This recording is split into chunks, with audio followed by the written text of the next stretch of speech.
Hello, everybody. Welcome to the year in review in games.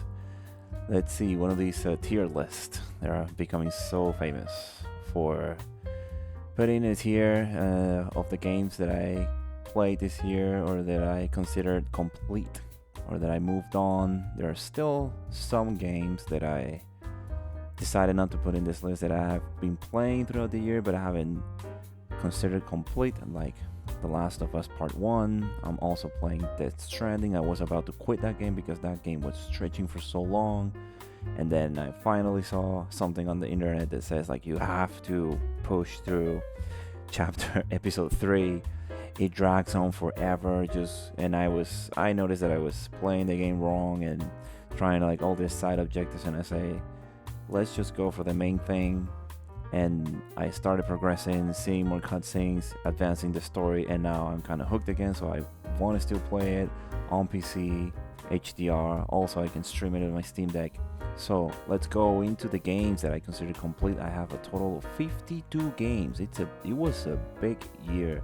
Now that I noticed, this is the year that I got a Steam Deck on March, and that's how I ramped up a bunch of games here and played multiple of them, and it was quite an interesting device because while I was playing games on the desktop and making recordings, I tried to make recordings on the Steam Deck and I wasn't able to. So I decided, like the games I play on the Steam Deck, I'm just not gonna post my playthroughs here in the channel. So I played it in the quiet times, while chilling in the couch with my family and all that. But that doesn't mean they were not good games. You will see that some of the best games that I played this year were on the Steam Deck, and you will see where they will land in the tier list. So let's explain a little bit about the tiers here. S will be that memorable, almost, or you could consider it perfect. At least for me, this is very subjective to my taste and the way that I play games and the way that I enjoy games. So S will be for the perfect, and the A will be the memorable, great game, but they had like a minor flaw that I considered like oh, the game would have been better without this, or I had this issue with this game. It was almost perfect, but I guess like the game was so good that I didn't bother those, like those nuances. On B, we'll call it a good game. We finished, but I will probably forget about it this year and the 2026. I will not remember that I played. I can see by going on around this list, like just looking at this game, like I can pick some of those games. It's like, oh, that was a fun experience, but I'll probably forget that I played that. C tier, where let's call it the games that I did not enjoy as much, that I did not enjoy that much, but they had something in them that made me complete. And D tier will be D for dropped. These are the games that I said this is not worth my time, and I will explain why. And yeah, I didn't finish this game, didn't bother to finish this game. So let's go. I don't know this order. I took like mini screenshots of each of these games from their Steam portrait picture and saved them. And I don't know if these are alphabetical. I just grouped together the series, like the Duck Detective, the Room series, put them next to each other, so I don't have to, so I can just do them right next to each other. So yeah, let's go. Let's start here. Yeah, first one was Animal Well. I remember coming into this game. I believe this game it's gonna be perfect. I'm gonna call it. We're gonna start really high. Animal Well. Do you know that Animal Well is just like just a few megabytes in size? Like the developer developed this, like the entire engine.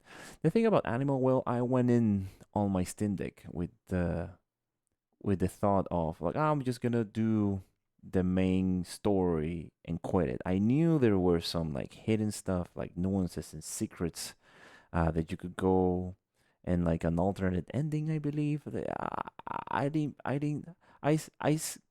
I entered this game telling myself I'm not gonna bother with any of that stuff. I just want to move quickly to a new game after this. And no, sorry, I was completely hooked. The game was amazing, great mechanics. It felt great on the Steam Deck. The graphics were like the visuals were amazing. I don't know how this guy came up with the visuals. The gameplay mechanics were so like refreshing, like using uh like all the items and equipment that you were using were so not like they didn't he didn't use the conventional stuff like arrows or grappling hook and that kind of stuff. What can I say? Like I remember this game and going through all the secrets and finding all the little eggs and seeing like that big bunny at the end, the secret. It was amazing. I'm just gonna put it in the S tier. Anomaly Agent. This is another game that I played on the Steam Deck. I used to play this very much or a little bit like when I was going to bed.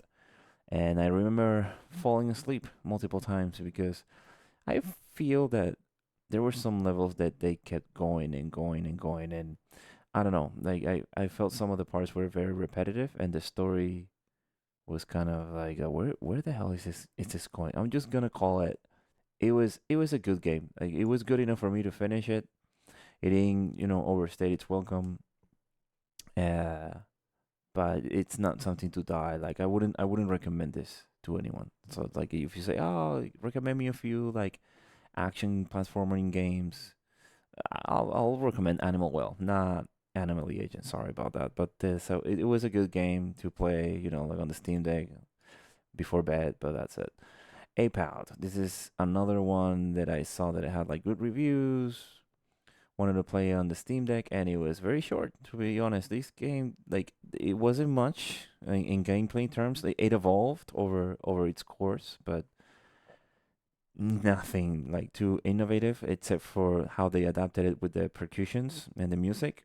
So I'm actually it wasn't I don't know, like I don't have anything. It wasn't bad. I finished it, pushed through it, but I'm just gonna put it into solid B tier. It wasn't bad. I didn't fall asleep. I think it's a game that you really have to be locked into the game and avoiding damage and avoiding the enemies. So yeah, I would put it in the B tier. If someone would ask me for a recommendation, I would say, nah, just don't bother with it. Like it was just a quick game that I finished in 2, 3 hours, and when I was done, it's like, okay, I'm done with another game. Like I didn't feel anything. Uh, Next game, we'll call it. Oh my God, this is Lorelei and the Laser Eyes. I am going to set this on a solid A. This game hypnotized me for the entire week that I was playing it. I took so many notes. There are so many pictures of this game in my phone because I was like taking pictures with the phone to the clues so that I could review them later, and then also that I could like get images and I could flip them on the phone with the edits, the editing feature there. But the problem about that game is the use of the UI, and I think it's a common thing that you can see in the Steam reviews as well. It's like, who the hell programmed the menus and the UI for this? It's such a critical part of the game to use that feature, like going back to your journal and reviewing your notes, and it's very tedious. It's a laborious thing that you get used to it because of how much you have to use it. And it's just like, okay, this is just what I have to do every time that I just want to check on something. And that's when I started. It's like, oh, let me check the clues from that journal or whatnot. But I was taking pictures with my phone so that I can just have them at hand when I was solving the puzzle. So it's very memorable. I really want more games like this. Just that a little bit more, easy on on the user experience there and the UI, please. Brotato. There's really nothing bad that I can say about this game. It just gets very repetitive, and some of the builds are super hard. Like the meta goes so deep. That I started following a guy in YouTube that would do like like all the guides for each of the classes, um, but I ended up quitting. I think I did like maybe like 1/3 of the classes on Danger 5, and then I decided it's like, okay, I'm just gonna leave it there. It's still installing my Steam Deck in case I want to do like a new run or try one of the classes that I couldn't finish. Uh, but yeah, it's not a game that like it's like I'm hungry to go back to it and play. So I'm gonna put it in a solid A, and we're going next to Chance of Sinar. I still don't know if I'm pronouncing this. Has the playthrough recorded here on the PC, and I posted it, and it's in the channel, and was an amazing experience. Like this is the kind of puzzle games or deduction game, whatever you want to call it, that I thrive on. Like I really enjoy going into this and see how a story is being developed. You could see the visuals are very unique. Like you could see there's like a people behind putting a lot of like effort and creativity in the visuals, and I really love these kind of games. I hope they keep making games like this, and I hope that I can still find games like this.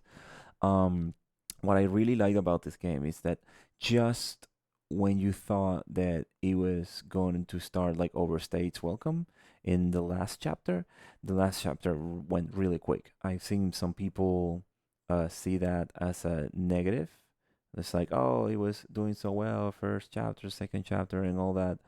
But then in the last chapter, it's just like very quickly, and you can see that it's just basically if you want to get like the good ending, you have to go back and solve those other extra puzzles. And by that time, I was just so good at reading all the other languages that it was, I don't know, like it has its learning curve, that as soon as you master it, then you go really fast, and you know how to interpret those coding. So Chance of Senar, very memorable. I'm gonna be thinking about that game for many years as one of my best experiences is in this year.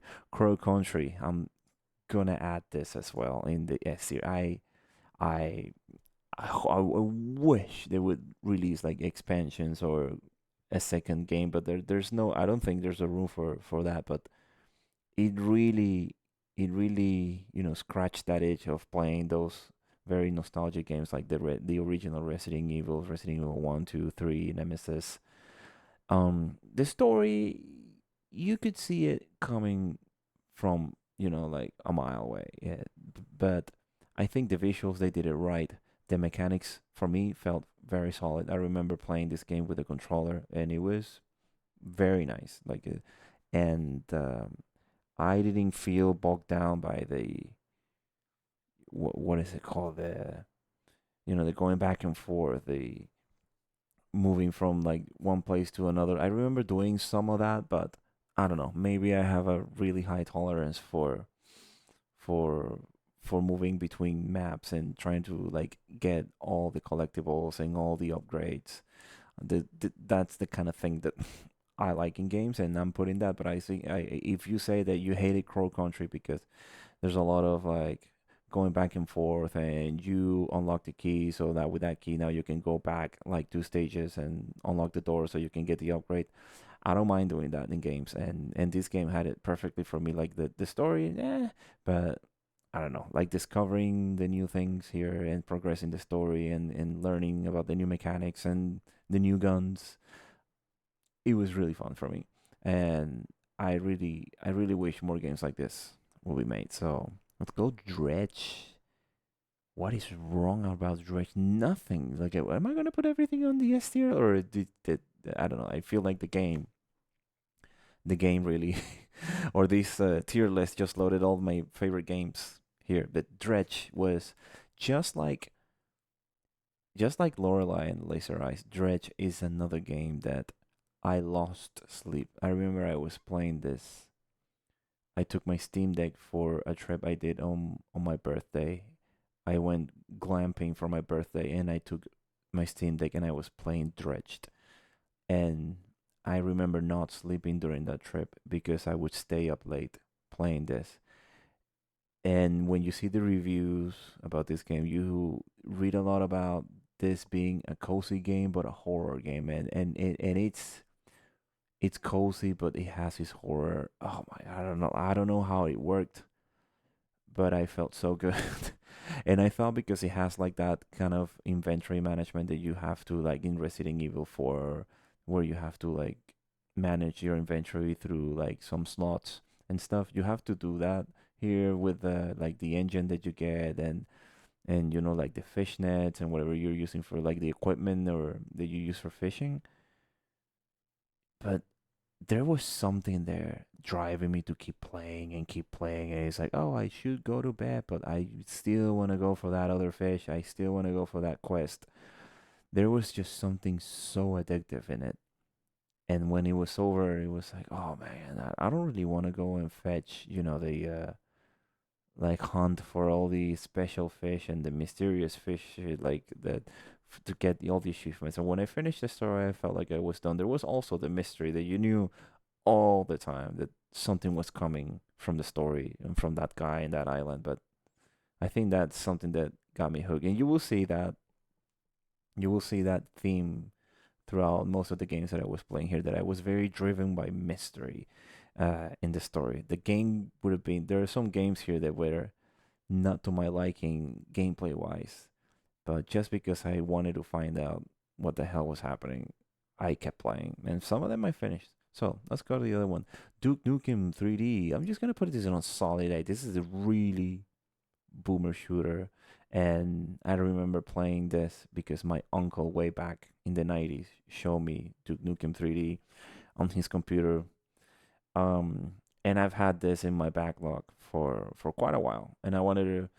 So it's like, yeah, let's just. I think I was playing some puzzle games, and it's like I need something to shoot, and it could be these aliens, and the game was actually really good. It was very long, longer than I expected, but I pushed through it. I said that I was not going to be attached to anything. If I missed the secrets and whatnot, I'm just going to move forward. I'm not going to look up anything because as soon as I start like looking up stuff, that's when I get like lost and I get stressed because I'm playing the game, but I'm also trying to not miss the secrets or the hidden level or secret level. I don't care. I just wanted to go through it, see what the hell it was about, and says like, okay, I've played Duke Nukem 3D because I saw it and played, that first level in the cinema way back in the day. It's like I've never completed it. I don't know what the hell like what the rest of the game is about. Well, now I know. Firewatch. How can you put this on a solid like so good. This is another game that it's just like 4 hours long, but me being an avid hiker and playing this game, the voice acting was out of this world. So it was so good seeing those two characters interact and all that. And again, there was mystery in the story here that hooked me as soon as I saw like the silhouette of that guy. And it's like, what the hell's going on here? I was scared, and I just wanted to keep going and kept going. And I remember I had my Steam Deck and I was supposed to be doing work, but I had the Steam Deck there in front of me, and I just kept doing more of the missions and completing more of the quests and uncovering more about that mystery and exploring that cave. And oh my god, when I finished it, it's like, oh, so good. But those kind of games, when they're over, they're over. But you know what? I this is a really peak in my memories. Uh Firewatch, really good if you like, like visiting parks, nature, stuff like that. There is some of that vibe there, but there's a story in there that's very interesting with some mystery. It's really really nice to uncover. The ending very satisfying as well. It closed really well, so it's like, okay, goodbye. I'm pretty sure. I mean, this they don't hint at a Firewatch 2 or anything. That the story just starts with a premise and ends really nice. So yeah, I really recommend. I would recommend Firewatch to anyone. Let's go to the first game that I dropped, Legends of Grimrock 2. This is a very like a dungeon crawler, very hardcore game. I finished the first one, and the first one might be like the first game of that studio. They were really risking themselves to for that type of game of dungeon crawling. I finished it with a lot of guides, I remember.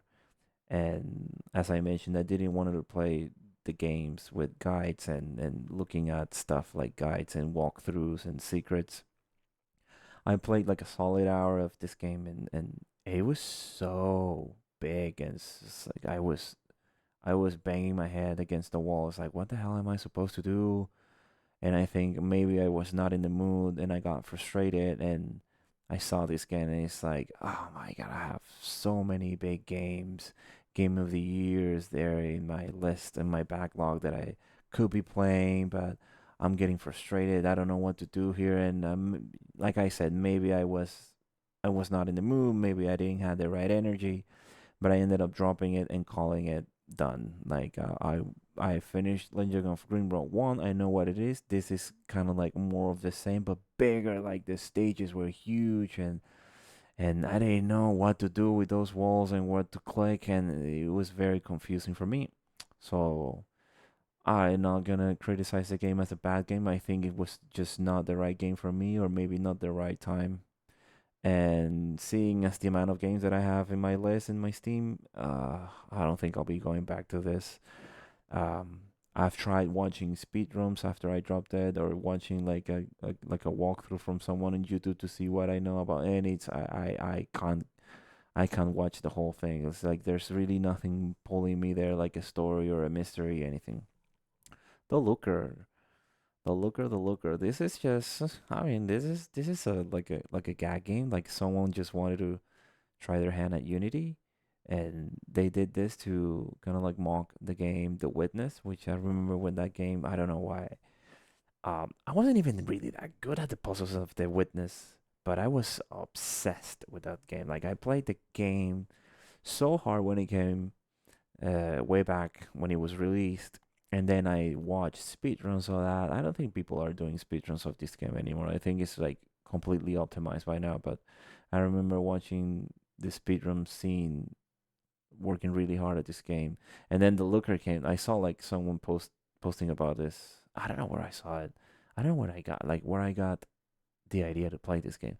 But it was funny. Like it has these fun segments, and there were actual puzzles. I thought that all the puzzles were gonna be jokes and stuff like just like, oh, just flick the switch to solve the puzzle. But there were some actual puzzles there, and I enjoyed my time by that. But I don't know. I don't think I'll remember this game like in 6 months, or maybe I'll do. But I'm not giving it one of those gray games. It's probably just gonna be a good game that I finished this year, and I'll forget about it very soon.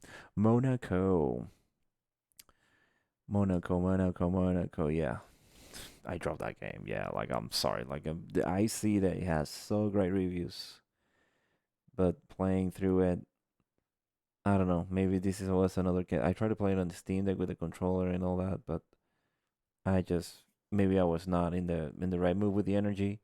And I played like a couple levels because you have to like try different characters with and then you can start switching them because some of them like some of them pick the locks faster and whatever like it wasn't hooking me at the first few levels, so I decided to just let's go, man.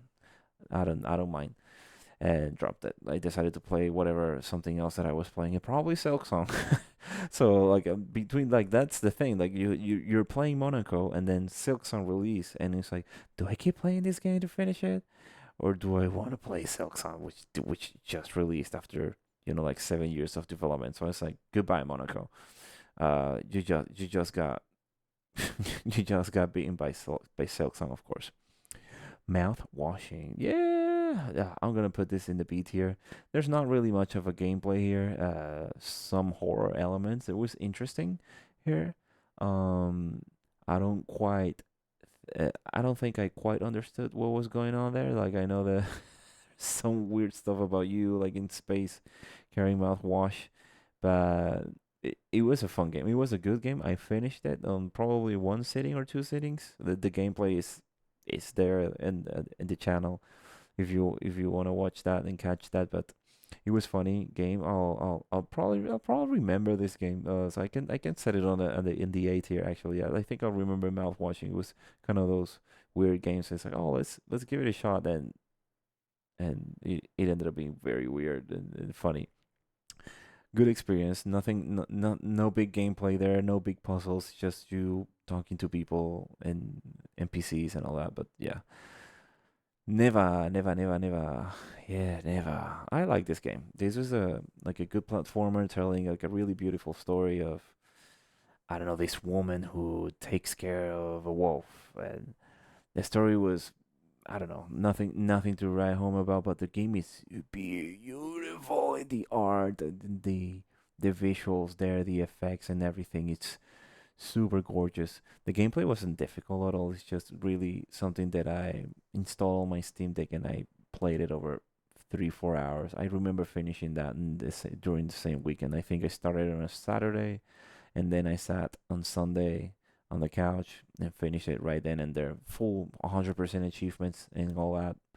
Really good experience. It's just 2 days, but yeah, I'll probably forget about it. But maybe I'll hear, like someone talking about like, oh, one of the best platformers, more pretty platformers, indie games, whatever you can play on Steam Deck. It's like, oh, I played that game. That was a really nice experience. That's what. But I'm not gonna be thinking about it next year. Um, Outer Wild, of course. Like, it's just Outer Wilds.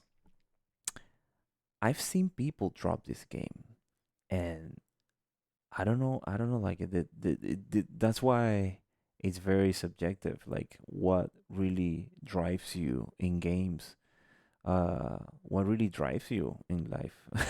I would say like you have to analyze this tier list that people make and say it's like what kind of things or what are the common themes in these games that makes people enjoy what they play and how they spend their time. In Outer Wilds, it was definitely the mystery. Like all the aha moments that you get. I remember this is one of those games that I was yelling when I was finding new stuff. It's like, oh my god. Oh, I'm not gonna spoil anything, of course, because that's the rule about Outer Wilds. You don't talk about Outer Wilds. You let people just hear you raving about it and how good it is, but you don't mention anything about it. The only thing I'm gonna say is that it's in space.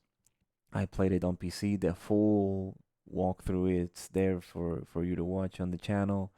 I recorded everything, even me hunting the achievements at the end. So I wanted to get all the achievements. I seen people also be very negative about the controls. I remember trying, I loaded this game on the Steam Deck and played it there because I wanted to try it since it's in space, I wanted to try it on an OLED screen. And it looks really pretty on an OLED screen, but, you know, controlling the spaceship with controllers, not that good. I was really bad at it. With the mouse and keyboard, I was able to do, like a bunch of stunts with that. So, if I was to recommend Outer Wilds to anyone, I would say yes, do it.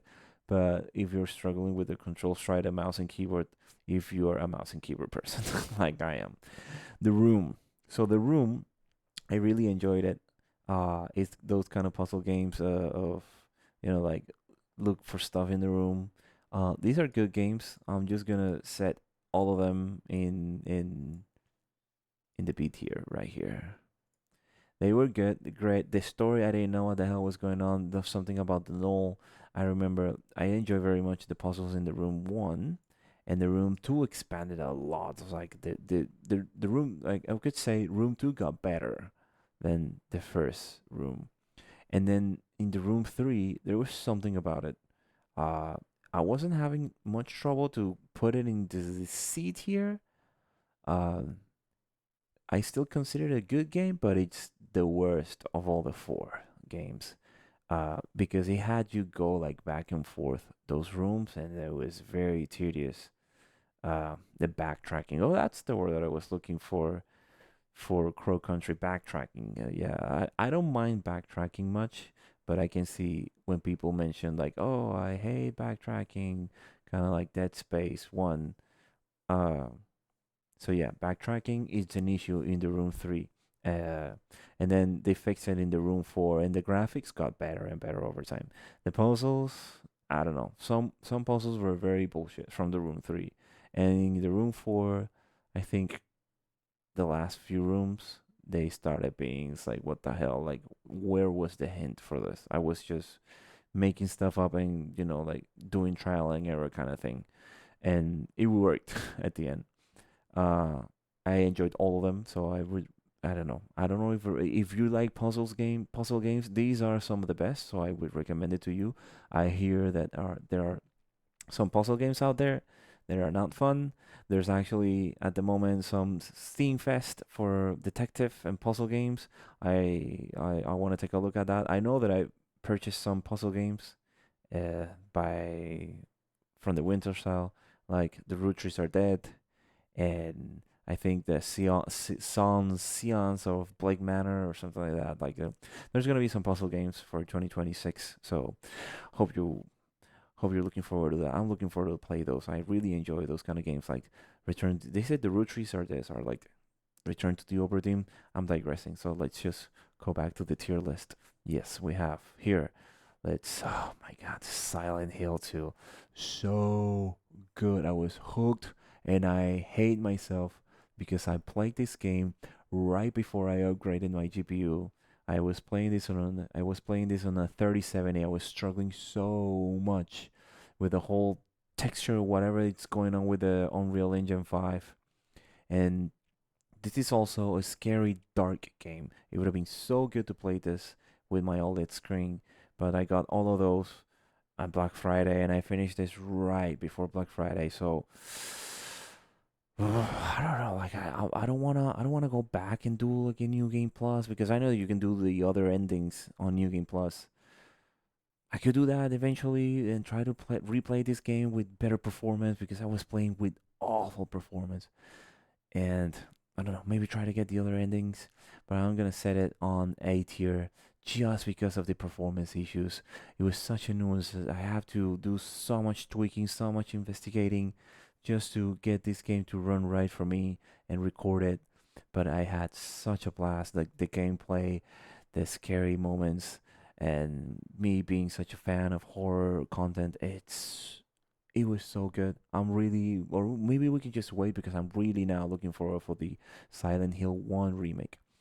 The thing about it is that I played very much the Nintendo games up to the Wii, and then I played a little bit of PlayStation 1, but I didn't go through the PlayStation 2, 3 era. So I think the Silent Hill games 1 and 2 are from PlayStation 2, so I didn't touch those. I touched the original Resident Evils like 1, 2, and 3 because they released in PS1, but uh, I was really glad that I could, like experience this game that so many people have been talking about for years, and especially in this remake model. I actually finished this playthrough and I immediately went to YouTube to watch a playthrough of someone else playing the original. It was so good. I wanted to compare it, and it was so amazing the work they did, the performance. God damn, people, hire your engineers and optimize your games.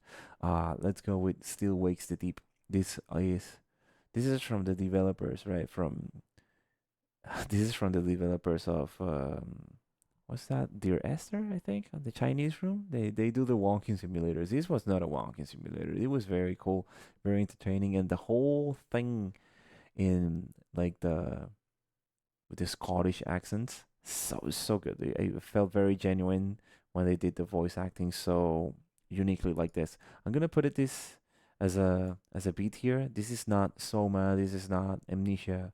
It's not a game that I'm gonna be. It's like I kind of like it when when I was taking these pictures. This is some of those games that I saw. It's like, oh, did I really play this game this year? I know I played this game, but it didn't stay like it didn't hit me emotionally. It was a good experience, very short game. I enjoyed it very much. I think I would recommend it and all, but I wasn't I wasn't like impacted by this. Sorry, but I enjoyed it. If you like horror games, uh, give this one a try. But I could say if you want horror games, they're so much better. Like you could try Silent Hill 2, you can try one of the Amnesia games, you know, try those. But Still Wakes the Deep, it's not a bad experience. It's a good game that I just finished, and I'll probably forget about it. Tokitori 2 Plus. It's funny because when they were developing Tokitori 2 back in the day, I was contacted by the developer and they sent me a beta for me to record myself and try it so they could beta test. They were using the community for beta testing. And then when I finished Animal Well, it's like, oh, I need more games like this. And some people were recommending, they were recommending like Tunic and Outer Wilds and games like that where you discover stuff. And they also said like, oh, Tokitori 2 has some of that. And then I tried it and I was falling asleep playing this game. This game, it was either push through it because I was so sleepy every time I tried to play this game. I don't know. I was annoyed trying to figure out the puzzles. I dropped the game. I don't. They don't even have a portrait picture right. Like the portrait picture in Steam's not even right. It's this ugly thing. Just like the Legend of Grimrock, is I think there's a common thing that if you don't have a portrait picture, maybe you don't care enough about your game. But this was so boring. I was falling asleep. I was annoyed trying to solve all the puzzles. And I said, I can't keep going on this. I don't care how short it is. I just dropped it there. I played like 30 minutes, 1 hour, did a few levels. So it's like I learned a few of the songs, and this it wasn't clicking for me, so I dropped it. Maybe maybe I also wanted to play Song or some other games. Like, let's move on. I'd rather play, I don't know, Crow Country instead of trying to fight against this game.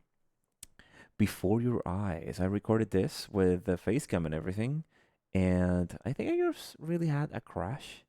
It was a very nice, unique mechanic, and the whole story of the kid making of his life. Um, didn't hit me emotionally, so I'm just gonna put it in the B tier. It was a good game for me. I don't think it was a great game. It's just a story where you move forward, and it's like, oh, they maybe just implemented that thing about you use your camera to blink and move through the time forward, yeah, and all that. But yeah, I don't think I have much feedback about this. It was a good game. The story was lovely, and that's about it. I know it looks like they're working on a sequel, so hopefully they improve things there. Bloodstained. Like some people regard this game as one of the best games of all time, but I dropped it. I dropped that game. I was trying so hard to go through it, and I just felt it was very repetitive. I think the safe spots for this game were also weird. I reached the first boss where the voice actor is the one from Metal Gear, the voice of Snake, and he killed me in my first attempt. So I had to like do a bunch of the stuff back for me to go back and try the second time, and I think I got it the second time, but that was when it's like, oh, is the rest of the game gonna be like this? And I didn't like where it was going and didn't click with me, so sorry. Yeah, definitely definitely drop that thing. Oh no, here it comes. If putting Bloodstain on dropped was controversial, ah, this one's gonna be more controversial in Expedition 33. I'm gonna put it in the B tier. For me, it was a good game. It might even be a C tier game because I purchased the game and I started playing the game before even Silent Hill 2, and I feel I enjoyed Silent Hill 2 much more than Expedition 33. Expedition 33, same thing, Unreal Engine 5, you see those generic graphics. Say, if you watch my playthrough, I make a lot of comments about that game, saying it's like, oh, this is so interesting. Look at this environment. It's so pretty. It's pretty because they're using Unreal Engine 5. And it was interesting, but it just feels like there was no direction in the art. I feel they're just like throwing stuff in there. And I'm kind of like games like Fallout or Skyrim where you have more of that storytelling in the environment and all the art and the way that it's placed there. It's kind of like Dark Souls or even Elden Ring, much better examples of than Skyrim for the environment, the storytelling. You enter an area, and the things surrounding, like in the area that you can see, could be skeletons, could be, I don't know, a palace with gold. Tells you so much about what happened there and the story. And then here in Expedition 32, there was some of that, but I just feel that they were just leveraging a bunch of assets and putting them all of them together, like in floating in the sky. Like it made no sense. And then I thought the story was gonna tell me why things were like that, and it was just, I don't know, the story about this of it didn't click with me. The whole that, oh, it's a paint because grief and my son, that's why I started making a paint. And so everything in there is just fake. And I don't know, maybe I'm not into that type of fantasy type of games or stories, but it didn't click with me. And this is one of those games that I was very invested because of the mystery, like that hook at the start of the game where you start the game and you learn that that freaking paintress witch whatever, she, like she paints the number and people starts vanishing, and you say like, holy shit, what the hell is that? And then that hooks you right away. It's like you want to find out what the hell is going on. And this is very much of the kind of fantasy you see in these types of RPGs like Final Fantasy. But I don't know. I haven't played the modern Final Fantasies. The most, I think the only Final Fantasy I've played is Final Fantasy VIII, and that story I didn't get because it was kind of like some bunch of weird nonsense about witches and stuff like that over there with powers and whatever. Um, but then I see this, it's like, oh wow, like that the premise of the game, so good. Then you go to the continent and you find Renoir, the white haired old guy, and he just decapitates the guy and wrecks your entire expedition. And it's like, what the hell is going on here? And that's the question that I had the entire game. And like it starts like unraveling the stuff, and then what happens at the end. In fact, one happens, and you're like, whoa! And then you get all these highs from the story, and then it ends with a whole, oh, it was like a painting. I don't know. Like for me, like it has some really good stuff in the story, but didn't. I could say it didn't end like the final part of the game wasn't. I don't know. I didn't feel like it had a really strong end for me. A lot of people like the ending and the decision that you have to make and whatnot, but I don't know. I thought it was gonna be a cooler shit happening there, and it ended up just being some weird painting stuff of how people deal with grief and whatever. And it's I appreciate what they did with the turn-based combat. I don't consider myself a fan of turn-based combat. We'll see about that when I play Baldur's Gate 3 because I've purchased that game and I still pending on one of those games. I'm one of those people that purchased it because of the hype and the game of the year and one of the biggest best games of all time. But it's still a turn-based combat with Dungeons and Dragons stuff. So I don't know if it's gonna click with me. But this one was um it started to get annoying. Let's call it like that.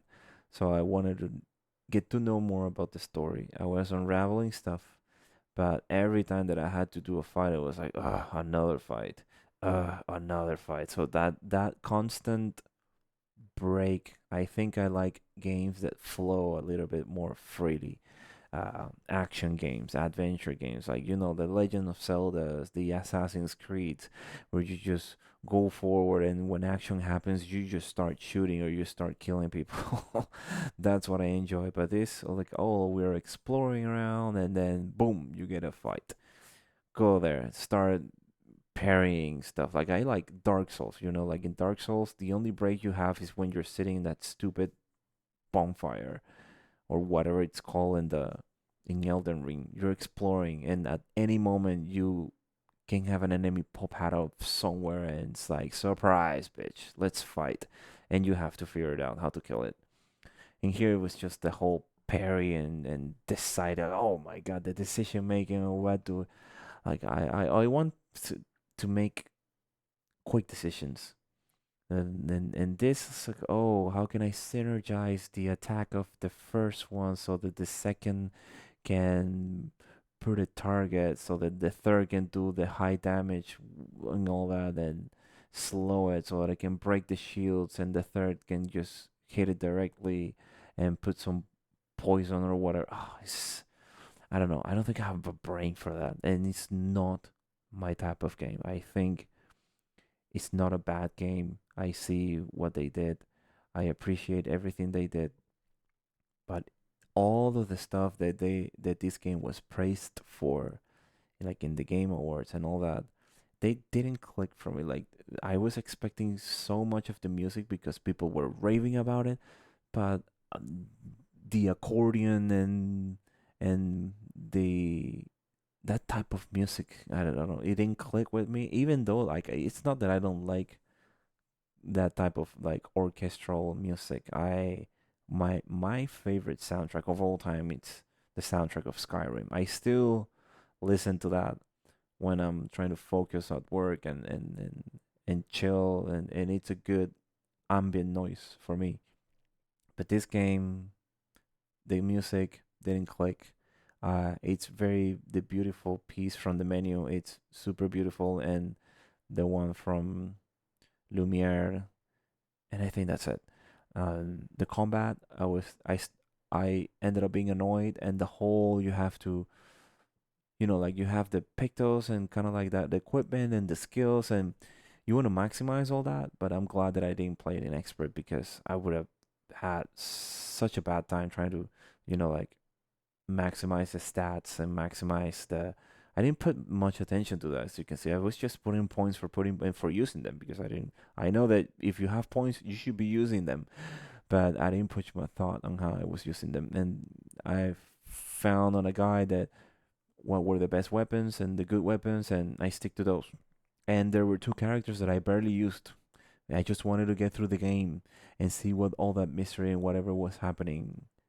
What was that? I wanted to know that. I didn't explore any additional areas. All the I didn't do any side quest. I didn't explore all the side content that I could like. There's supposed to be like some other bosses hidden and you can that's super hard to fight. I didn't care about any of that. I was happy when the game was over. It's like time to move on. Like this is not the game for me. So I'm just putting it on B. I'll probably never forget about it because Game of the Year, they broke records on how many nominations and how many awards they got, but it's going to be very hard. But for me, it's not a memorable game. It's not something that, it's not a Skyrim, it's not a Deus Ex, it's not a Silent Hill that's going to be like, that game was amazing. I wish I could play that again.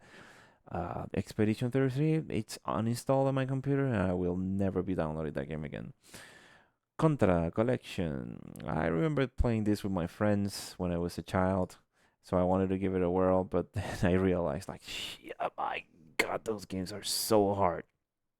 So I just gave it a whirl to each of them, just to kind of like get that nostalgia hit for like a couple days. And I don't remember if I played it on Steam Deck or on my PC, but I just played like one level, maybe two levels for each of them, and dropped it. Like I was okay, cool, like good nostalgia fix. I'm done with this, and I only installed that. The one that I really like is the Contra 3, I think it's called, the one from the Super Nintendo. So that's the best one with the alien wars and whatnot. Next game is what I got here. Death's Door. This is an incredible game. This is gonna be an incredible game. I can't put it on the S tier though, because sometimes I forget I played this game. But it's another one of those Metroidvanias. But I really had a lot of fun with this. Um, the upgrade system, the boss fights, the dungeons, and even the. I think I finished this game not 100% achievements because some of those achievements were kind of like weird that you have to like finish the game with a wooden stick or something like that. But I went for all the upgrades and that kind of stuff, and it was super fun. Like I still remember all the fun that I was having when I played this game. I think it's recorded. It's there in the channel if you want to watch it. But uh, I don't know. There was something maybe not memorable. The story, even the story, is really nice. It's very hard for me to not put this as like S tier. Um, I wasn't hooked on this game as well, but well. Just give it a solid A. It deserves a really good spot. I would recommend this game. Um, there was just not something there that really impacted me emotionally for me to remember it. Disco Elysium. This is gonna be our first C tier game. Oh my god, I hated so much reading in this game. Again, the game had something about it. The visuals are amazing. The writing, I feel like it was awesome, and I think they did something incredible on how you can approach the problems. You think you messed up something, but it was just a different path. You didn't mess up anything. This is your path. Someone else will do something different. Um, but there was so much reading, and I feel like at some point it was dragging. I remember this game when I was playing this game. I wanted it to be over. It's like, when is it? Where I need the final boss or whatever, the final confrontation. Just please tell me what's going on. Where's the gun or where's the badge? Or I don't remember what I was looking for that he lost when he was drunk. But yeah, this is one of those games that I wasn't enjoying much playing it, but I had to finish it. So I finished it, and then I said my goodbyes. Like, I'm not replaying that game ever again. And I know that if they ever release a similar game or a sequel to this, not getting it. I scratched this type of games out. Same with, like Expedition. Maybe sometime they make a sequel for this or something in the same universe with the same mechanics or whatever. I don't think I'll be playing games like this. Duck Detective. I played both of them. They're very short games. I played both of them over the same weekend. I'm just gonna be these are deduction games, but they're not super like good. I remember I had to look for guides. Maybe I was not in the mood of like putting my head into it, but um the first one was for some reason better for me than the second one. But both of them were equally good. Um of course, these deduction games, unless they're like really really good, like Return to the Overdream, this one is not something that I would replay either. Maybe I will not recommend this type of games because if you would ask me for good puzzle games, I would point you to Return to the Overdream or Lorelei and the Laser Eyes. So this was good, 2 3 hours each. Uh, Finished it and you install it and called it another game. 2 games there for my as completed from my backlog. Good stuff. Ghost of Tsushima. Yeah, you know what? Regarding this is the type of game that I enjoy. What I was saying with Expedition 33, with the combat being turn-based and being stopped every time that you're like exploring or not, and the shifting from like exploration, and then there's even like a slideshow moving you from your exploration to the combat. But Ghost of Tsushima for me was really nice. It's one of those open worlds, kind of like Assassin's Creed. They even say that it's a better Assassin's Creed Shadows than Assassin's Creed Shadows. Um, what I can tell you about Ghost of Tsushima and the full playthrough it's in the channel, it's that it is long as hell. I think it overstayed its welcome. I was enjoying my time at the beginning doing side content and trying to like look around for like the fox shrines and whatnot, like the whatever gave you the upgrades. There's a fox that you had to follow, and there was also the bath, the the thermal pool that you could take a bath there, and you would also get like upgrades to your health. I remember something like that. But there was a point that it was very repetitive. I was very tired of like, oh yeah, at least some of those mechanics were very streamlined, like getting into the horse, calling your horse, and moving from place to place. You could also do like some fast traveling as well, which I was abusing by the end of the game.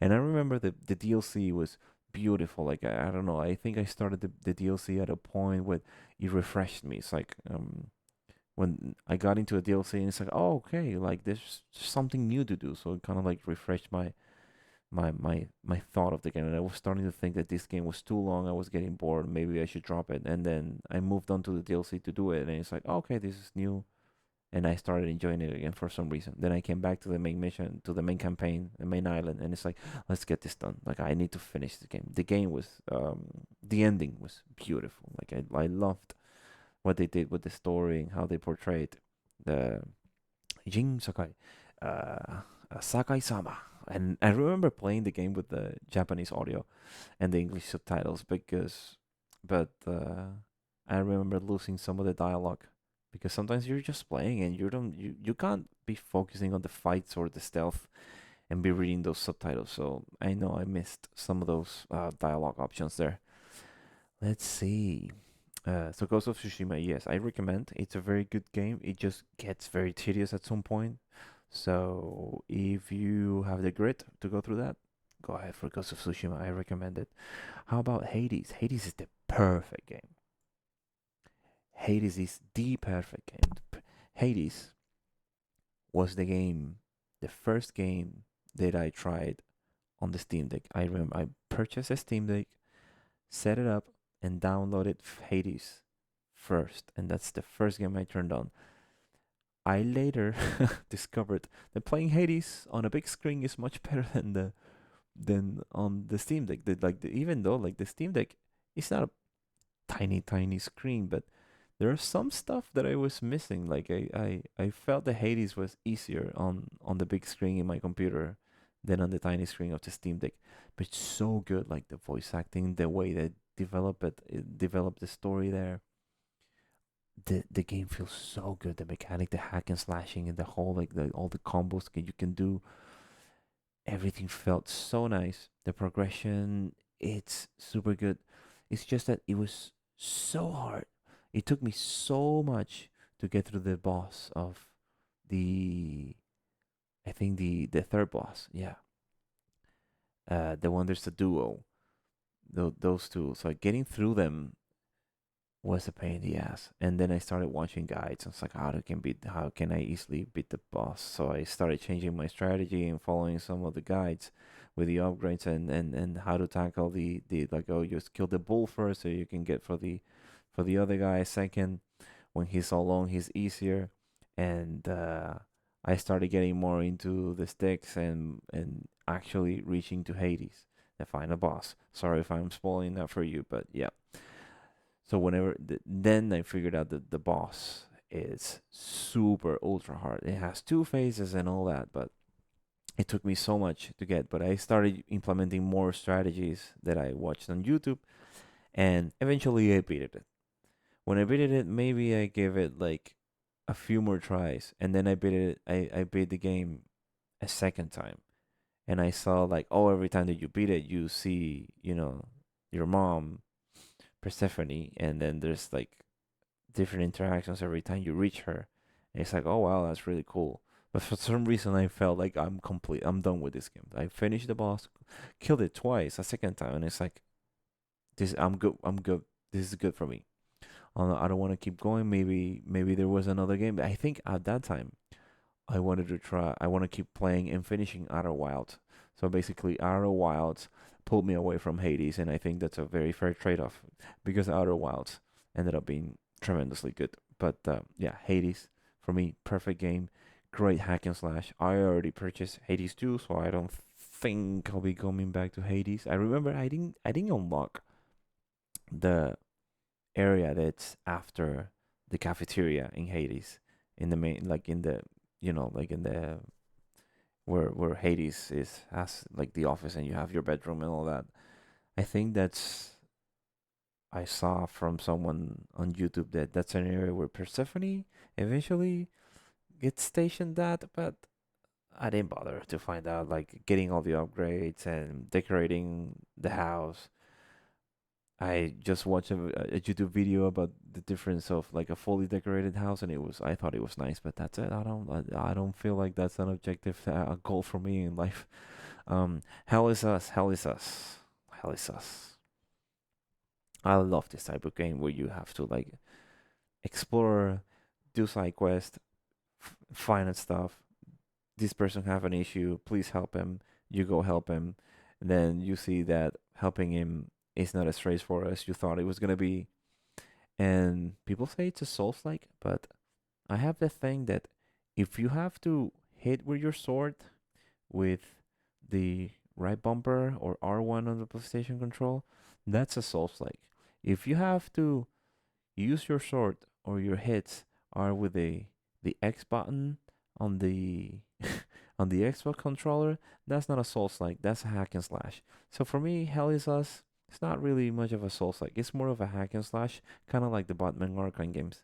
But the combat got really tedious, and I just feel that maybe, just maybe they rushed the end of the game. Like that final stage, and again, the playthrough of Helios is fully complete on the channel, and I thought it was an amazing game. I loved what they did with the side quests that you could fail them if you didn't, discover what to do to solve them. I didn't know. I figured it out. I figured out too late that you had to go to the guy with the farm at the beginning of the game. He had the cows for the milk for the baby, so you had to go ask him for the milk and feed the baby.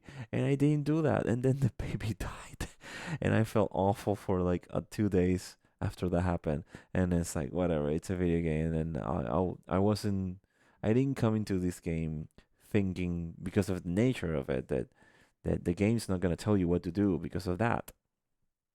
I went into this game. It's like, oh, I'm not gonna bother if I miss content or if I miss. I'm gonna do my best by exploring most of the stuff and whatever the clues. Like, if the game gave me a clue, I'm gonna try to pursue it to the end.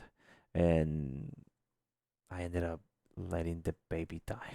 Sorry about that, but I think it's good that the game allows for that.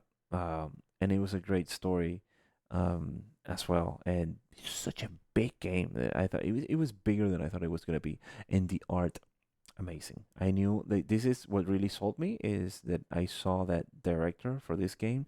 It's the former art director of Deus Ex Human Revolution and Deus Ex Mankind Divided, because that's the visuals for those games is one of the things that I really really loved.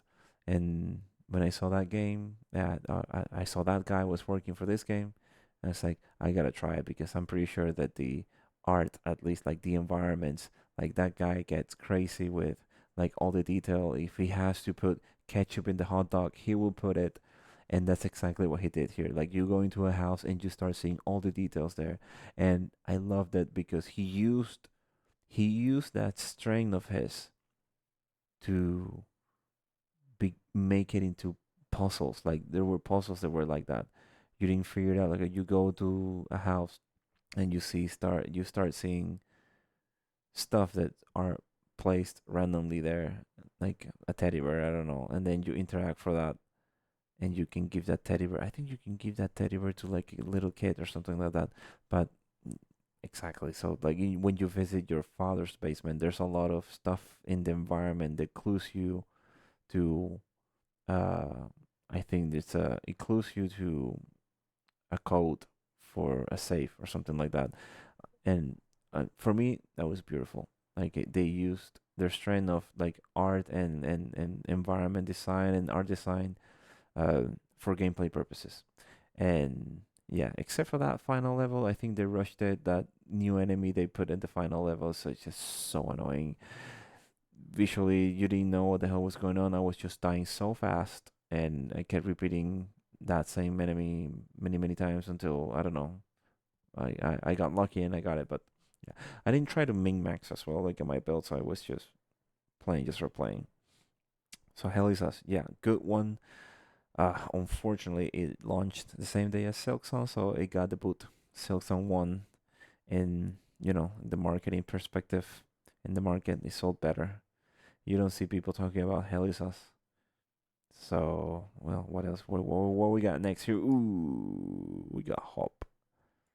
And I tried this game, supposed to be like a Zelda like, and I started playing, and it was really nice. The controls were a little bit awkward, but and then I started unlocking abilities, and I started gathering like this type of, I don't remember if it was a currency or a resource for you to upgrade your abilities.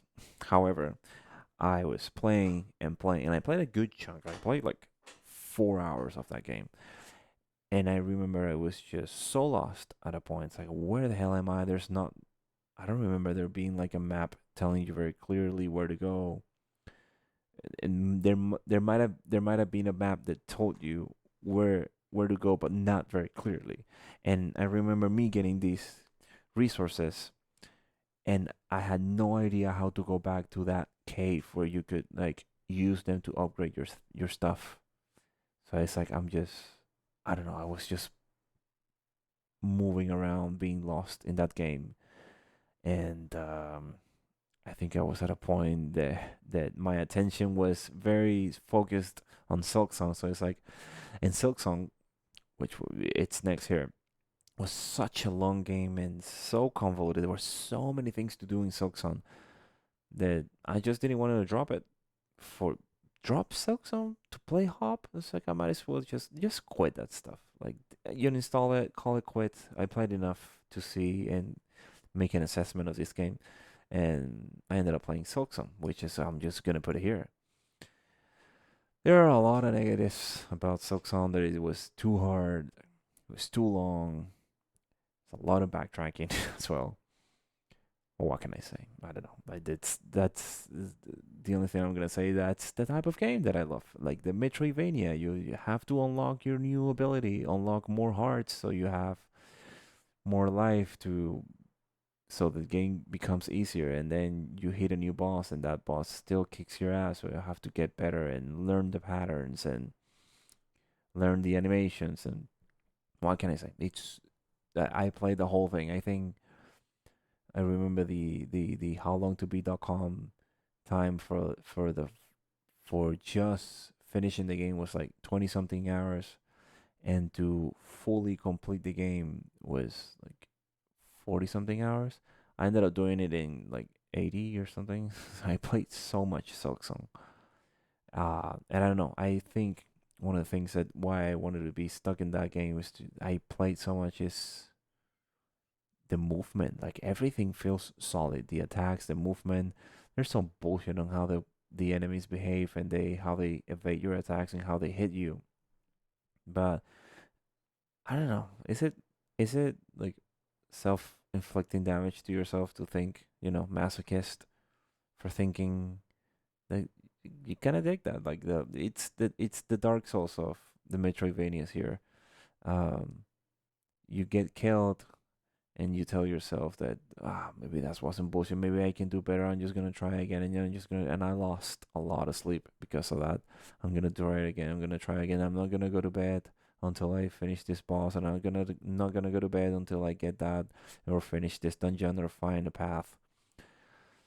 It really hooked me for a long time because I played Silksong so long that I love that. I love that, and I also love the next game, Indiana Jones, and the DLC. I finished that before the end of the year, so it counts as well as that. And Indiana Jones, um, I can't put it on the A tier for like Silent Hill because it suffers a little bit from the this is one of the tech games that suffer from that. Oh, you have to play it with ray tracing. If you don't have a ray tracing enabled GPU, you can't play this game.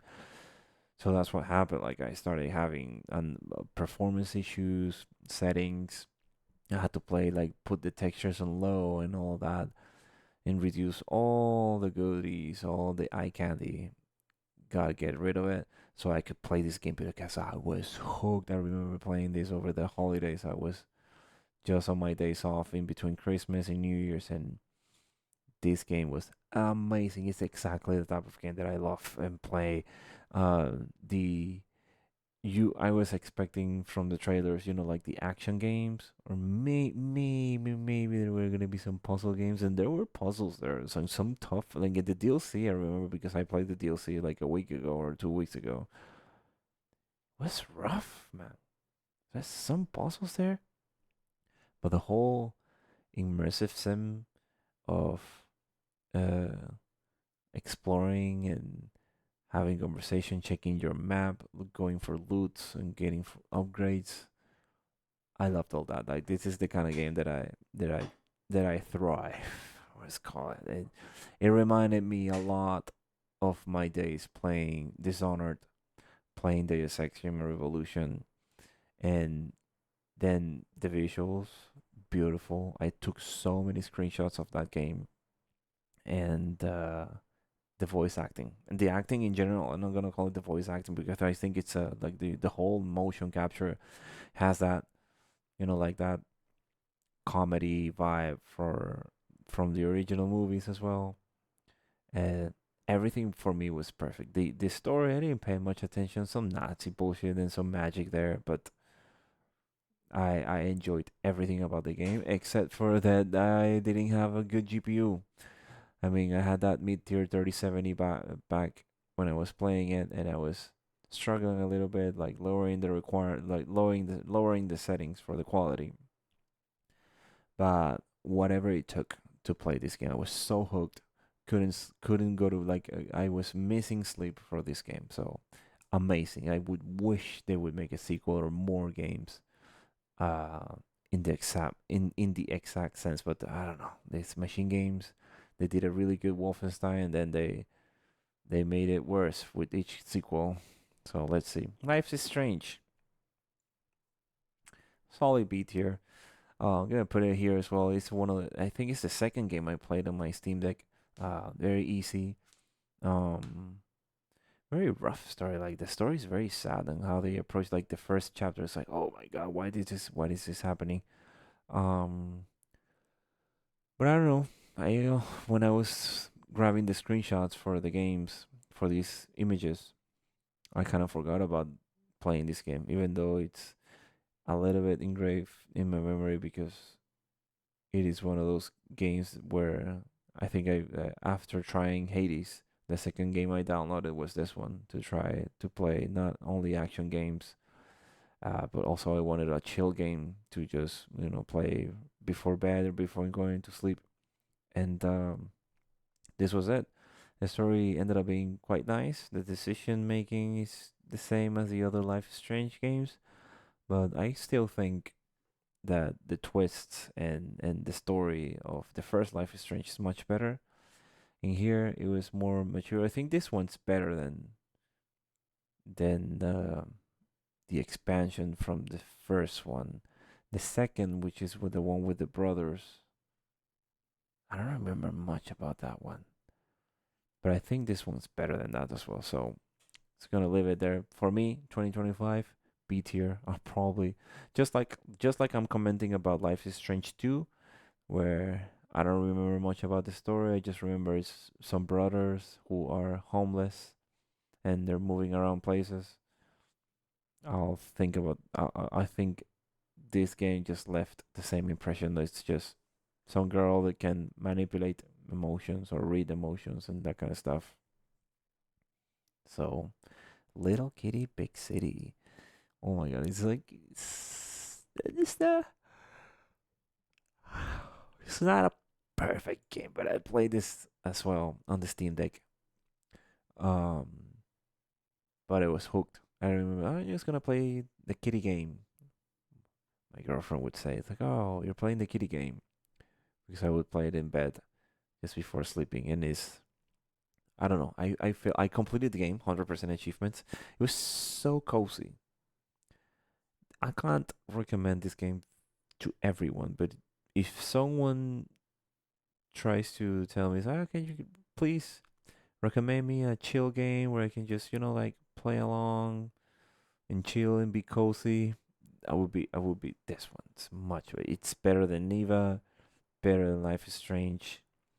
Uh, I don't think any of these are cozy games, but or the ones from the Firewatch. It's a cozy game and it's really really good. But I really enjoyed Firewatch much better because it had a story, it had mystery, something driving me.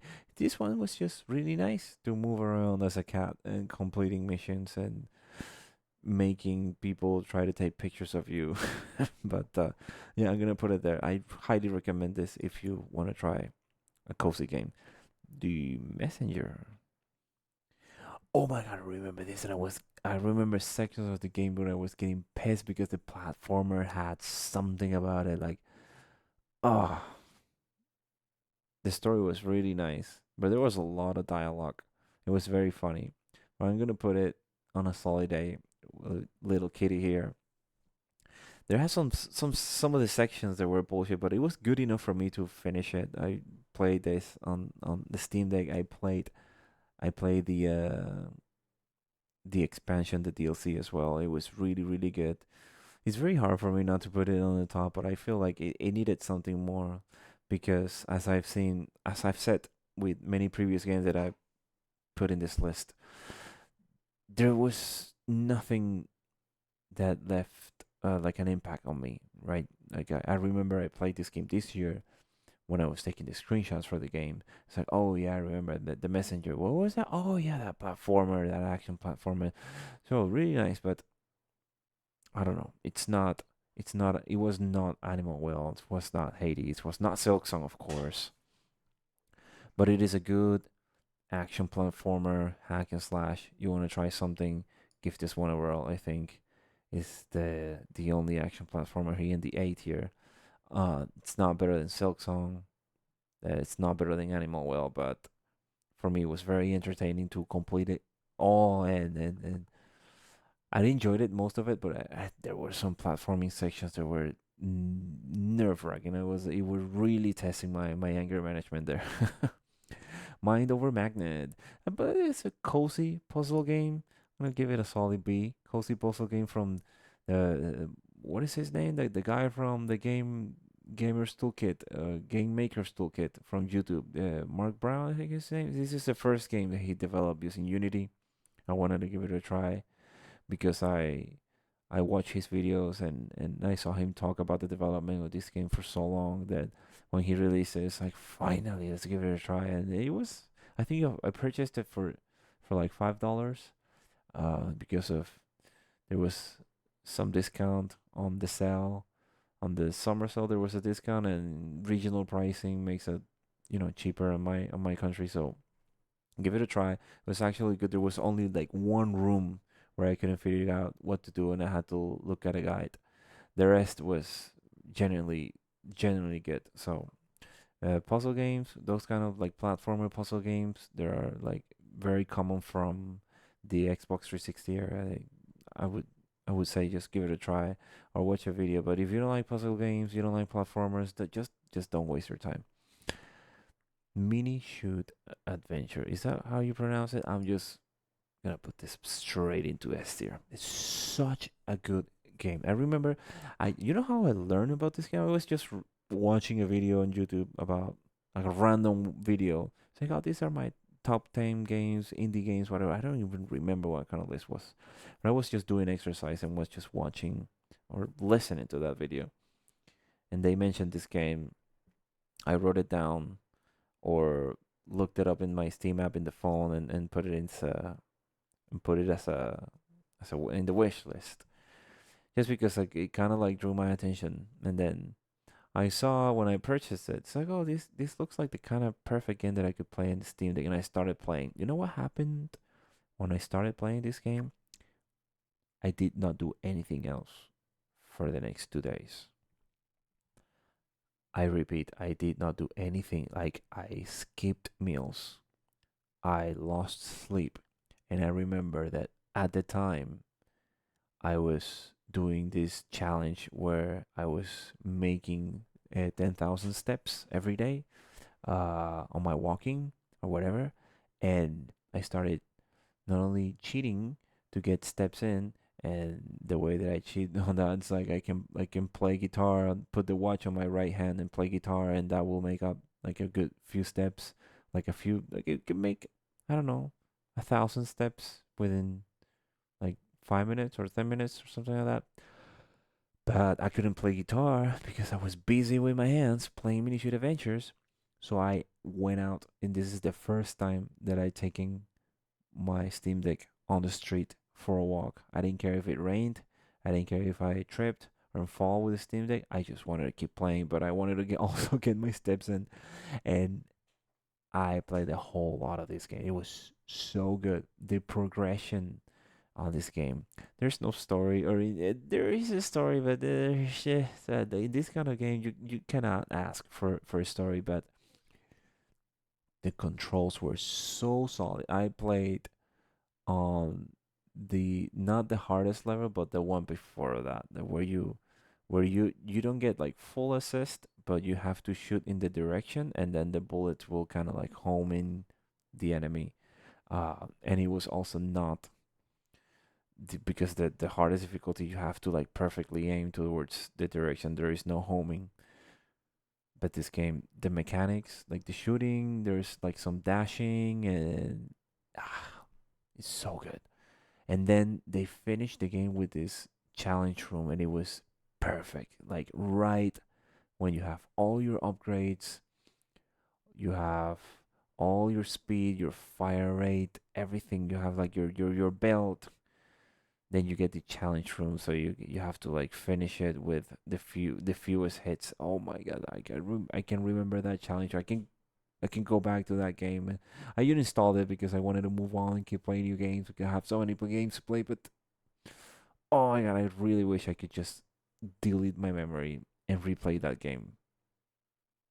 Hopefully, maybe someday, if I'm bored.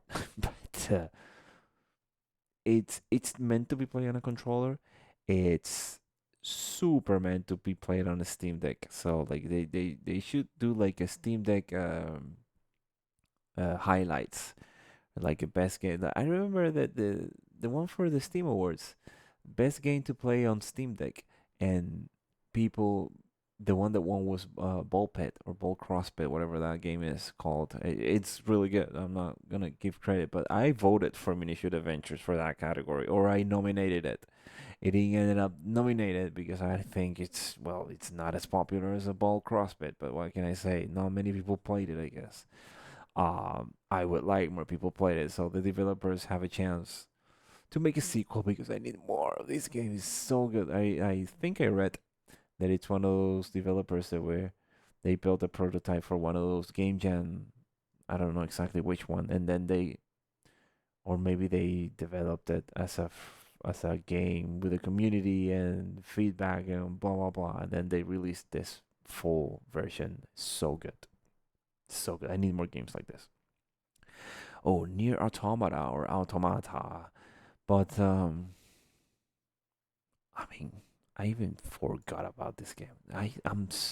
It might be controversial. It hurts me more than it hurts you that I put this game on the B because I go into this game expecting something really good. When people talk about like one of the best games I've played in all my life, one of the best games of all time, it's Nier Automata, and the story and the gameplay. The gameplay was very repetitive. Let me tell you that the story was very anime-like. Uh, it talks about existence and what a load of bullshit. There's so much backtracking. The visuals didn't impress me, even though like my Steam Deck run that game. Played that game fully on my Steam Deck, and the Steam Deck ran that game like butter. And the the game is very brown and I don't know, exploring some of the areas. Whenever I got a quest, I had to like everything, like the controllers when talking to NPCs was weird. I finished it and I finished all the ending except the one that deletes your save file because I want to maybe I will go back.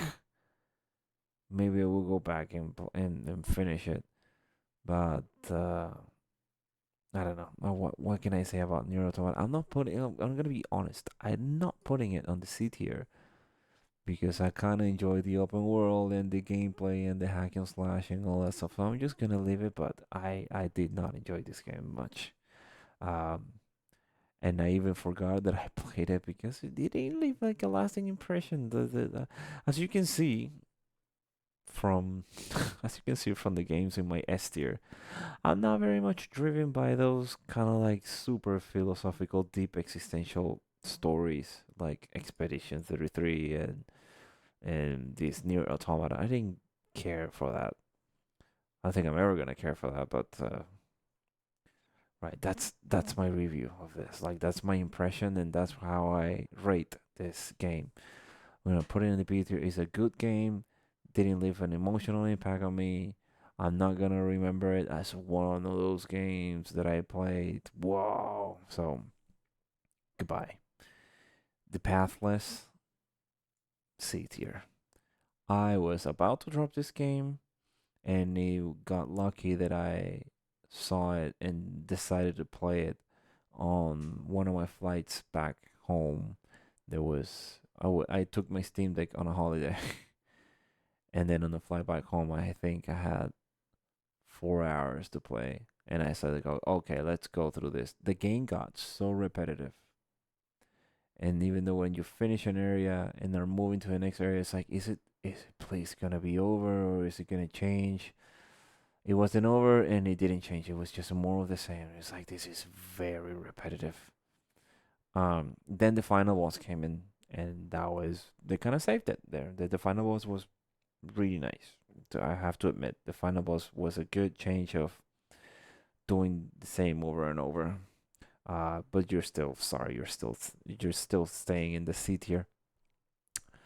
I wasn't enjoying myself, but I finished the game. However, RoboCop again, Unreal Engine 5 optimization was awful. The story, I liked it. This is one of those games that I'm gonna put in the A tier. It was not perfect for me. Just your very boomer shooter like I was gonna say boomer shooter. It's not a fast paced game, but I really enjoy blowing bullets to these enemies and all that. It didn't hook me enough to go for the DLC. I could have. I think this is one of the instances that I could have purchased the DLC, and I decided like nah. And then I read the reviews of the DLC, and people were like nah. And so nah, it's just let's leave it in the tier. It was good, fun stuff, shoot people, that kind of gameplay I enjoyed. The story was very fun, much better to follow than Nier Automata. The gameplay I enjoyed better. Uh, I could use sniper rifles and that kind of stuff. But yeah, let's just leave it into A tier. I would recommend for anyone looking at shooter, but I think there are way, way, way better shooters out there for now. Like to be honest, like RoboCop, I'm currently playing Black Ops 6, and I'm having a lot of fun playing that. I think I'm having more fun playing Black Ops 6 than I had when I was playing RoboCop. So just putting that out there. Slay the Princess. Yeah. Every time I try to play this game, I would fall asleep. It was kind of very boring, and I see it's really nice that you get like different endings depending on how you interact with the princess and the decisions that you make. But I was doing runs and runs, and I was getting like different endings, and I think that as soon as I got like 5 different endings, then you move to like an epilogue or a different section of the story where you have to then I think you see like the other endings you haven't seen, so you can keep playing and having different runs against the princess and try to save the princess or slay her or whatever. And every decision that you make, there's a decision tree that is highly complex there that I could just like look for a guide and say it's like how do I get this ending, because then you by when you finish the game you get this journal or whatever that says like, oh, these are the endings that you have and these are the ones that you're missing. But to be honest, I just play that on a flight to my holiday. Like this, if I was playing the Pathless as the return flight, this was on my first flight to my destination. I finished it there on a single trip, 4 hours, and decided to like I'm just gonna uninstall. I'm not gonna waste my time pursuing those other endings. I've seen enough. Trepan had a lot of action and the whole like slowed down like fear. It was very fun. It was very loud. I remember that game being very loud. Um, and there's some unnecessary backtracking that I remember clearly. Very boring in the base. Whenever you had like go back to the base, whatever, and you could do some training. But I think that was unnecessary in that game. I loved when the game turned into horror sections. The horror part of the game was really nice, but yeah, I'm pretty sure I'm gonna forget about this game during the year. UFO 50, or maybe drop UFO 50, because I tried many of them and they were boring as hell. Actually, I tried. I think I was around the 30th game, and I don't know. It's like I told myself, like, if after 30 games I haven't been hooked, I'm not gonna get hooked. So I decided to drop it and not try any of the other games. Sorry about that. Vampire Survivors. For me, Vampire Survivors, same treatment as Potato. At some point, it got really hard, and I was struggling with the controls at some point. I think I just tried three of the maps. I know there is more. There are more characters, more maps. I could sit there and play and play and play and try to get all the combos and mixes that people do with the builds and the abilities that you pick up randomly, because you cannot, like, so all about the RNG there. Um, so yeah, I really enjoy my game. It's still installed.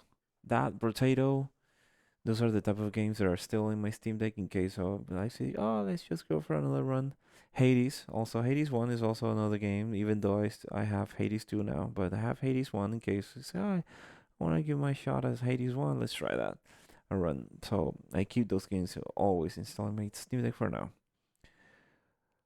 Warhammer 40,000 Boltgun. Boltgun, subsequently the typing game for Boltgun. So the first Boltgun, boomer shooter, very nice, but Warhammer 40k lore is so deep, so cooked, that you can't follow anything that's happened there in the story, or whatever building you're entering, or why are you doing what you're doing. I couldn't figure out any of that throughout the whole game. All the missions, I have to play through there. You could see that for me, it kind of got. I was getting burnt out of that game. I think it overstayed its welcome. There was some progression there, but I don't know. There was a point that I said, like, I just wish this is the last chapter or the last level of the game and whatnot. But the game kept going and kept going. So I'm just gonna put it on the beat here for me. The typing game, it's not a bad game. I didn't drop it. It's not a game that I pushed. Like, to be honest, it was very refreshing going from boomer shooter and using keyboard and mouse and shooting with the mouse to go to just typing. I don't know. It was very cool. Uh, Bullshit about this is that they added the achievements the day after I played it. So it's like, oh, come on. I could have gotten the achievements. But then I checked the achievements, and they're quite complicated to get. Not all of them are very easy. So I just said, whatever. Don't mind it. And lastly, Space Marine 2. I thought I was gonna like this game much better, so I'm just gonna put a B. The B tier for me. The shooting lacks something. Even the bolt gun from Bolt Gun sounded more meatier and powerful than the one in Space Marine 2. What really sold me in Space Marine 2 was that freaking jetpack. That was fun as hell. The story, like I said, even though Warhammer lore, it's very complicated and I don't know much about it or anything about it. I could follow more, like the tidbits of the story. It's like, oh, we are Titus again, and we've been killed, so we got reconstructed or reborn or whatever. So now I'm with the squad, and I'm the lieutenant, like they like to say. But a lot of just like moving around the map, killing the same enemies. I don't know. It got very repetitive. At some point, Space Marine 2. Um, so that's why I'm putting it on B. It was a good game, but I don't think it's something that I'm gonna be reminded. Like, if they make a sequel, like Space Marine 3, then it's like, oh yeah, cool. I remember Space Marine 2. But if they go silent for like 5 years until they announce something new related to this, I'm gonna 2026. August, all will already be forgotten. Like I will not remember this game within the year. So yeah, this is my tier list. Oh my god, I've been talking for an hour and a half. My voice is almost gone, but hopefully you enjoy the content if you watch and listen to my reviews of each of these games. Thank you. Thank you. I want to be grateful that you value my opinion on all these games that I played. But yeah, there was hell of a year. 52 games. I couldn't believe it. And other games I played but didn't finish. So once again, thank you for watching. If you have some comments or you want to discuss anything about this, or discuss anything about my takes on these games or my opinions, and you want to give your take on any of these games, please have the discussion in the comment section below, and I will interact in there with you. Let's hope 2026 better games. It really comes down to what I decide to play. Sometimes I take a break. I noticed that I didn't play much games in August. I think I was getting burnt out from Outer Wilds and stuff. So, and I was maybe preparing for Silksong, but yeah, let's see uh, how our energy is up for the 2026, and if I feel these are fun. It's a good retrospective. It kind of it gives you a really clear view of what do you like in games. So I'm gonna stop playing game like or buying games like this, and some of the games in B tier, and definitely well the games in D tier. I don't know, man. But this tells a like a pretty much a story. Like games that are just conversation, text, and whatnot, or very repetitive like this. If, don't bother with that. The really good games that I enjoyed here. What do they got? Mystery, progression, solid mechanics, audio, music, acting, voice acting, music, and just plain solid controls and plain fun there. This is what we're doing. This is what I like, and then we're gonna be seeing many more games like this year. Uh Looking forward at least for me, 2026. I know there's GTA 5, but I don't think that's gonna release on PC, so I don't even bother, and I don't really enjoy the Grand Theft Auto games that much. Um, so the game that I'm really looking forward is Resident Evil Requiem, or Resident Evil 9, and the sometimes I forget about it, but Control is one of my favorite games that I've played. Solid universe, story, lore, how it's interconnected with the Alan Wake as well, how they connected with Alan Wake 2, and the DLC from Alan Wake 2 was basically the prequel for Control Resonant. Amazing. I loved everything. So and now it's gonna be hack and slash. I mean, is it gonna be a Souls like? We don't know. So my expectations are, a little bit guarded right there. Like I don't know if it's gonna be like it's not gonna be Jesse with the shooting and levitation and the stuff that I enjoyed from the original Control. So we'll see. Uh, so yeah, Control Resonant, Resident Evil Requiem, and whenever Valve decides to release Half-Life 3. But thanks for watching. I'm just gonna leave you now and go and have some meal and go to bed. So I'll talk to you on our next thing. Currently playing Black Ops 6, finishing that so that I can play Red Dead Redemption 2.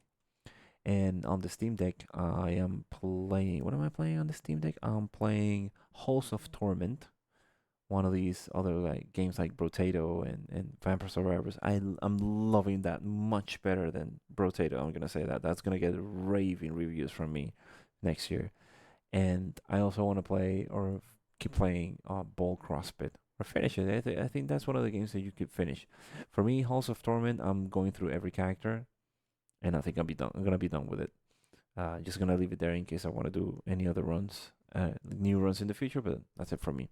So that's kind of like like a teaser for what I'm doing next. So we'll see you then, Bye bye. Leave your comments in the comment section below. Do like, that stuff. Follow for more.